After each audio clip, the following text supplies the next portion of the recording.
Hello, in this short lecture I will talk about gravity.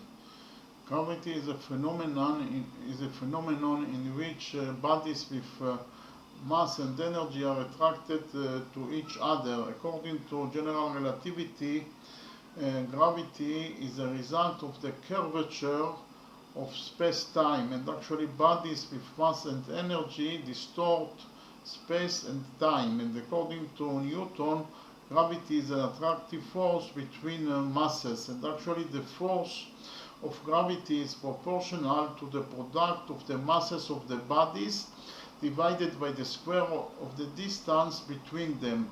Another concept of gravity is that gravity is the weakest force of the four fundamental forces that are the strong force that binds the protons together in the nucleus of the atom, the electromagnetic force that explains how charged particles interact with each other, and the weak force that is responsible for the radioactive decay of atoms. Okay, thank you very much.